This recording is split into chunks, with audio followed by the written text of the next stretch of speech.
Sasa hapa unajua kuna kitu kinaitwa lazima wewe mtu mwenyewe ujiheshimu. Unajua mwisho wa siku wewe mwenyewe ndo unajipeleka vipi katika watu. Kwa sababu kila kitu si lazima mtu ndo anaruhusiwa kurekodi. Yaani kama unafanya kitu ambacho nahisi wewe hakitakiwi kwenda katika jamii, lazima uhakikishe kimelindwa kwa namna yote vile kisichukuliwe. Si ndivyo? Ni kitu cha kwanza. Kwa mimi naona kwa Mange hana kosa ujue. Kwa sababu Mange amejikalia zake Ulaya kule, ni watu na kielele chao wamerekodi wanamtumia. Na ile ndo kazi yake. Kwa sababu watu wanahitaji kwenye app yake aweke vitu vipya, watu walipia apate fedha. Mange ipo Ulaya, yeye ndo anakuja pale na anakurekodi huko faragha. Si nyewe wenyewe. Kwa hiyo watu wanatakiwa tu wajitahidi kulinda haki zao zile ambazo zinahitaji kuwa za siri, wahakikishe watu wengine hawawezi kuzipata. Kwa sababu kama Mange, mfano Mange amwambie sana naomba video ya Issa yuko uchi, atapata wapi? Kwa ni mimi mwenyewe namna gani? Kuna mtu ambaye ni mtu wako. Kwa ni lazima wewe mwenyewe mtu sasa binadamu ujichunge wewe mwenyewe, lakini uchunge hata mienendo yako ambayo inatakiwa. Unahisi kabisa kitu hichi hakitakiwi kwenda katika jamii. Kwa mnapokuwa faragha, si vitu vizuri kutumia mambo ambayo mnahisi hayako sawa sawa.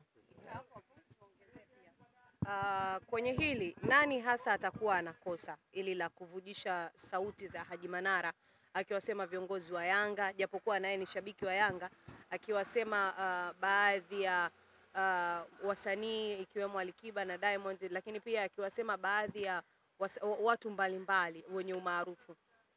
Nani hasa wa kulaumiwa? Aliyerekodi akapeleka voice note kwa Mange, ama Haji Manara pia anapaswa kulaumiwa kwenye hili kwa kuzungumza basi na kuweka mipaka, kujua huyu ni sahihi na huyu si sahihi? Sasa kwa Haji mimi nitashindwa kutoa comment kwa sababu tumesema Haji kama msamaha. Yani msamaha unafunga kila kitu. Msamaha unafunga kila kitu. Ndio maana hata ukienda mahakamani, hakimu ukimwomba msamaha kama unakosa ambalo linasameheka, akikusamea na kesi inaisha hapo hapo. Kwa Haji mimi nitashindwa kusema eti tufanyie katika sababu kashaomba msamaha, akajua amekosea na mwisho wa siku akaomba msamaha. Na msamaha atakiwa upokelewe. Ndio maana hata Mwenyezi Mungu tunamfanyia makosa makubwa. Lakini leo tukimpigia goti kama Mwenyezi Mungu atusamehe, anatusamehe hapa hapo. Lakini kwa Mange mimi ni biashara yake. Kwa hiyo siwezi kumlaumu eti kwa nini Mange ni biashara yake tu. Kwa sababu labda angekuwa ameweka vitu ambavyo vinatutoka katika jamii ya mambo ya uchele ndio kidogo hata dini zinakataza, lakini yeye ameweka kwa ajili ya biashara yake, application yake ifanye kazi na watu wengine hawawezi kulipia, ndio lengo lake. Lakini hapa sasa makosa ya mchukuaji hiyo voice note, kwamba anajua yeye wakati anaituma alikuwa anajua kabisa itaenda kumharibia hali katika jamii ile ambayo inayomwamini, matajiri zake, hata wale washikaji zake kina hali. Kwa moja mchukuaji wa hiyo voice note ndio mtu wa kwanza ambaye ana makosa ya kila kitu. Mtu ambaye amekosa busara, lakini amekosa utu, lakini pia amekosa na heshima. Kwa hiyo mtu wa kwanza mimi ukiniuliza nitakwambia aloichukua.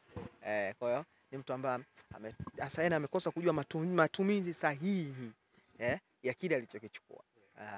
Kwa mujibu wa Haji Manara, aliweka wazi kuwa kweli mwanamke niliyemwacha anaweza kufanya vitu kama hivi, kwa maana yeye amehisi ama ametuonyesha kuwa mwanamke ambaye alikuwa naye kwenye ndoa, anamzungumzia Zailisa, ndio mshutumiwa namba moja kwenye hili, kwamba yeye ndo anayehusishwa kwa namna moja au nyingine kurekodi sauti, lakini pia kuzivujisha kwenye mitandao.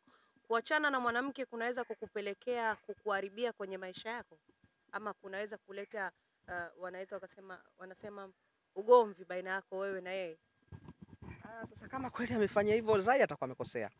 Kwa sababu unajua ndoa mnaoana kwa wema, lakini pia hata ikitokea mmeshindwana, mnashindwana kwa wema. Dini ndio inavyotaka kwamba sawa mmeoana, lakini leo mmeshindwa kabisa, yani ndoa yenu umeona haiwezi kurekebishika, hamwezi kuishi tena pamoja. Kwa hiyo mnatakiwa muachane kwa wema, ndivyo dini yetu inavyotufundisha.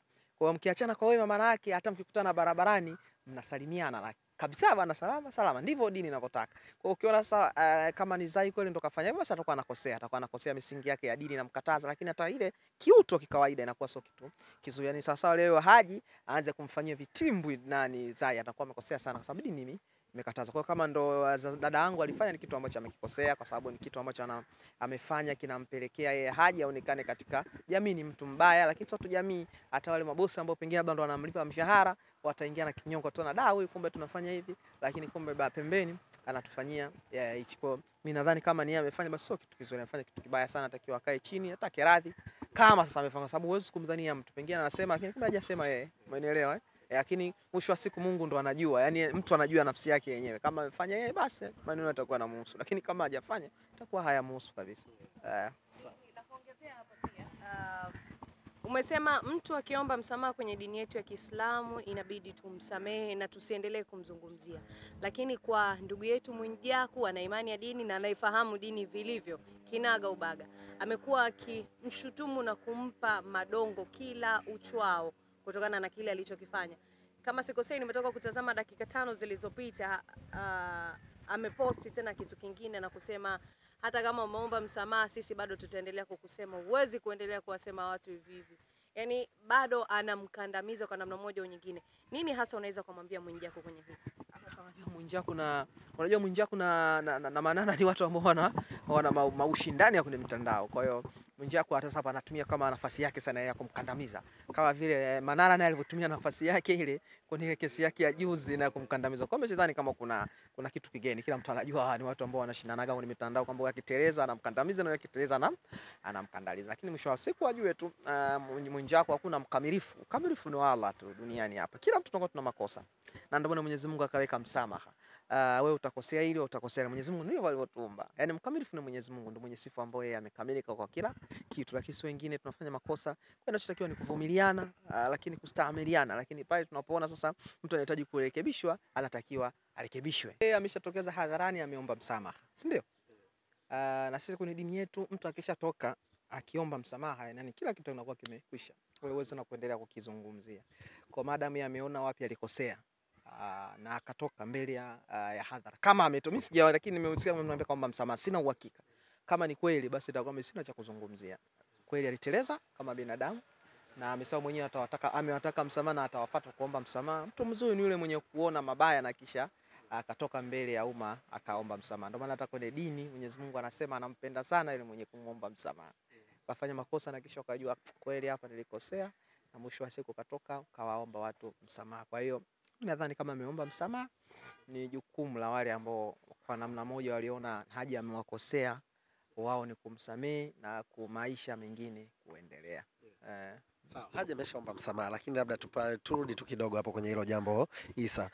Tumeona pia Mwijaku ameandika kwamba hiki kilichotokea kinawaharibia watu kuwa karibu na matajiri, kwa maana kwamba matajiri ambao wanakuwa karibu na wasanii wataogopa, kwa maana kwamba kumbe wasanii wanakuja wanaokota, lakini wakienda kukaa pembeni kuna mengi ambao wanayadiscuss kuwahusu matajiri. Isa, pia kwenye hili pengine inaweza ukalibeba kama somo na ukapunguza yale ya kujimix na makomedian mara uko na kina Chino na nani. Sasa kuwa na karibu na watu wa kuleti aina kuharibu kila kitu chako, kwa sababu kuwa na karibu na mtu na kuongelea vibaya ni yeye mwenyewe. Lakini mwisho wa siku sasa unajua Haji na Mwijaku wao wana ugomvi wao kwenye mitandao, usiwaingilie. Kwa inabidi tuache tu na magomvi yao wenyewe. Tuangalie tu, lakini mwisho wa siku kama mtu ameomba msamaha, mimi nadhani ni mtu mzuri. Mwenye kuomba msamaha mtu ni mtu mzuri sana. Kuomba msamaha anatakiwa asamehewe, apuuzwe, lakini pia dini yake anajua imemkataza kuwasema watu hata kwa uzuri. Yaani bora mtu mseme kwa uzuri, ukimsema kwa ubaya inakuwa ni kitu ambacho hakifai. Bahati mbaya mimi sijasikiliza sasa kuna akisema nini. Mimi nimesikia tu hivyo jua na wasema. Wasafi Soap, sabuni ya mche kwa matumizi ya usafi wa aina zote. Wasafi Soap, usafi kama wote. Sasa inapatikana Tanzania nzima.